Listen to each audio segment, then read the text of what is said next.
మాట చెప్తా, ఆలయాల్లో, తిరుపతి లాంటి ఆలయాల్లో అక్కడ ఉండేటటువంటి ఒక సభ్యుడో లేకపోతే చైర్మనో అధికారో పైసలు ఉన్న వాళ్ళ కోసం విఐపి దర్శనాలు పెట్టి, పైసలు లేని వాళ్ళకి రోజుల తరబడి వెయిట్ చేసేట్టు చేస్తే, ఆయన ఉండేటటువంటి కాలంలో 4.5 లక్షల మందికి విఐపి దర్శనాలు ఇచ్చేట. 4.5 లక్షల మందికి. అలాగా డబ్బున్న వాళ్ళకి విఐపి దర్శనాలు దేవుడి దగ్గర ఉంటాయా? మిగతా మతాల్లో అయ్యా నీకు డబ్బులు ఇచ్చి నీకు కూడా ఇంపార్టెన్స్ ఇస్తాను రా అని వాళ్ళు తీసుకుపోతుంటే, నీ దగ్గర విఐపి దర్శనాలని పెట్టి వాళ్ళకే ఇచ్చి మిగతా వాళ్ళకి అవకాశం లేకుండా చేస్తే వీళ్ళంతా ఇతర మతాల్లోకి పోక ఏం చేస్తారు?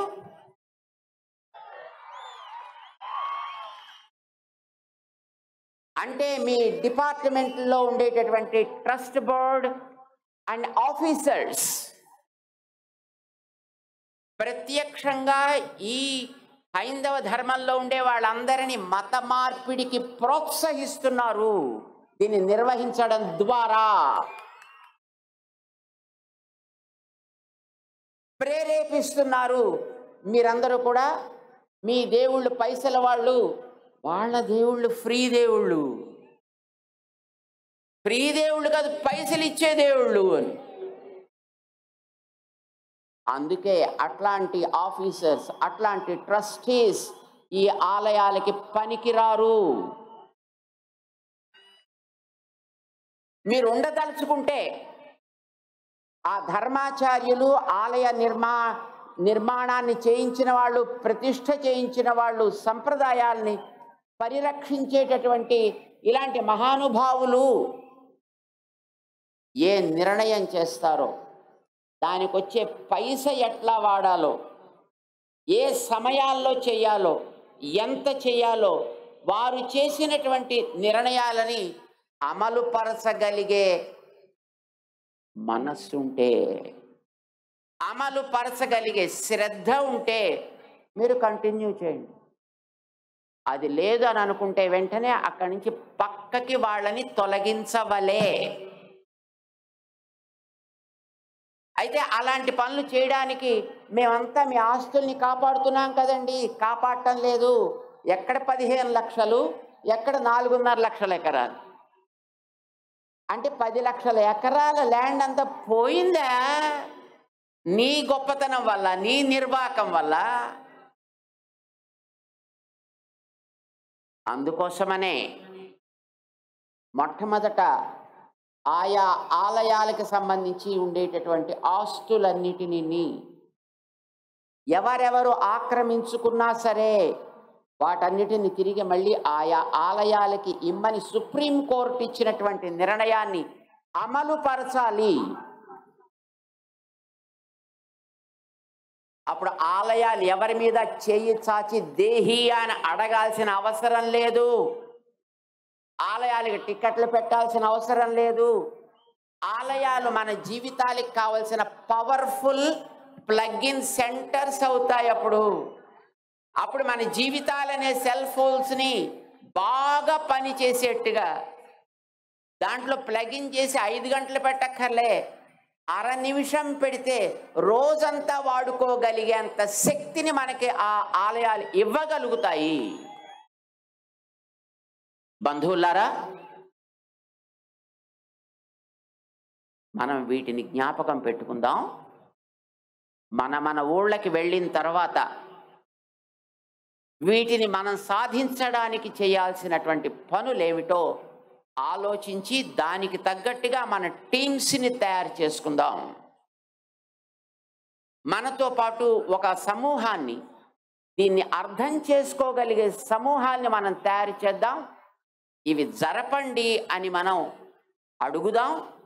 ఈ హైందవ శంఖారావం ఆ ప్రేరణ మనకి ఇవ్వగలిగితే మనమందరం ఇక్కడికి ఇంత దూరం శ్రమపడి మన ఊళ్ళ నుంచి ఎక్కడెక్కడో శ్రీకాకుళం అవతల నుంచి, అటు క్రింద ఎక్కడో చిత్తూరు చివరి నుంచి, అటు నెల్లూరు చివరి నుంచి, ఇంత దూరం ఇన్ని బస్సుల్లో, ఇన్ని కార్లలో, ఇన్ని రైళ్లల్లో మీరు కష్టపడి వచ్చి ఇంతసేపు ఇట్లా ఎండ ఫేస్ చేస్తూ, ఎండని చూస్తూ మీరు కూర్చున్నారు.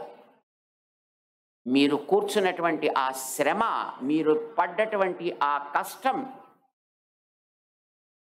మనం ఇక్కడి నుంచి వెళ్ళినప్పుడు తీసుకువెళ్ళే ఈ సందేశం ద్వారా సఫలం కావాలి. ఆ రకంగా మన ఆలయాలని మళ్ళీ పవర్ఫుల్ సెంటర్స్గా మనం తయారు చేసుకోగలగాలి. అది చిన్న ఆలయం కావచ్చు, పెద్ద ఆలయం కావచ్చు. వాటి కోసం మనం కృషి చేద్దామా? అందరం సిద్ధమేనా? అందరూ రెడీ?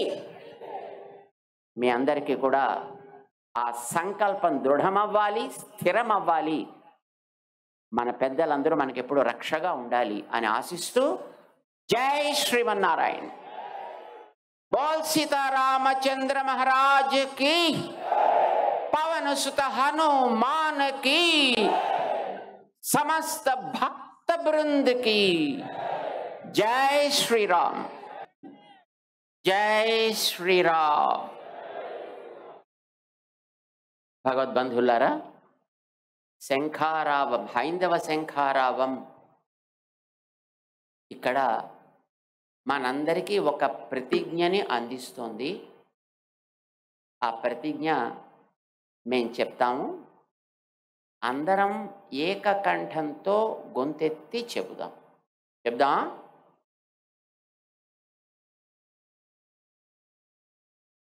జై శ్రీరామ్.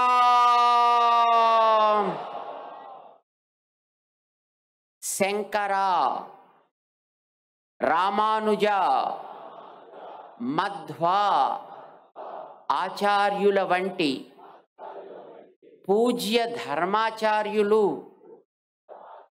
అందించిన సనాతన ధార్మిక మార్గంలో మేమంతా సంగచ్చధ్వం, సంవదధ్వం, సంవో మనాంసి, జానతాం అన్న పద్ధతిలో కలిసి మెలిసి నడుస్తాం. జై శ్రీరామ్.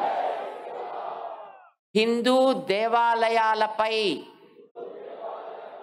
సమాజముపై, ధర్మముపై ఏ విధమైన దాడులు జరిగినా తక్షణము ప్రతిస్పందిస్తాం. జై శ్రీరామ్. అన్యాక్రాంతమైన ఆలయ ఆస్తులను తిరిగి ఆయా ఆలయాలకే చెందించటానికి తగిన రీతిలో పోరాడి ఆలయాలను రక్షించుకుంటాం. జై శ్రీరామ్. హిందూ దేవాలయాలతో నిరంతర సంబంధము, సంపర్కము కలిగి ఉండి దేవాలయాలలో జరిగే అన్ని కార్యక్రమాలలో భక్తి శ్రద్ధలతో పాల్గొంటాము. జై శ్రీరామ్. హిందూ దేవాలయాలను హిందువులమైన మేమే నిర్మించుకున్నాము కనుక వాటిని ధర్మాచార్యుల మార్గదర్శనములో హిందువులమే యోగ్యమైన పద్ధతిలో నిర్వహించుకుంటాము. జై శ్రీరామ్. దేవాలయాల పరిరక్షణ కోసం, దేవాలయాల స్వయం ప్రతిపత్తి కోసం జరుగుతున్న ఈ జాతీయ మహోద్యమంలో భాగస్వాములు అవుతాము. మీరంతా అయ్యే ఉన్నారు. ఇది నిరంతరము కొనసాగిస్తాము. జై శ్రీరామ్. కులము, జాతి, వర్గము, ఆస్తి, అంతస్తు వంటి తేడాలు లేకుండా దైవం ముందు అందరము సమానమే అన్న పూజ్యులైన ధర్మాచార్యులు బోధించిన మార్గములో సమతాభావముతో జీవిస్తాము. జై శ్రీరామ్. మత మార్పిడికి గురి అయి దారి తప్పిన బంధువులకు సరి అయిన అవగాహన కలిగి తిరిగి స్వధర్మాన్ని పాటించేటట్లు చేయటానికి మా కర్తవ్యాన్ని నిర్వహిస్తాము. జై శ్రీరామ్. సనాతన వైదిక హైందవ ధర్మ పరిరక్షణ కోసం తను మన ధనములతో శ్రద్ధతో కృషి చేస్తామని ప్రతిజ్ఞ చేస్తున్నాము. జై శ్రీరామ్.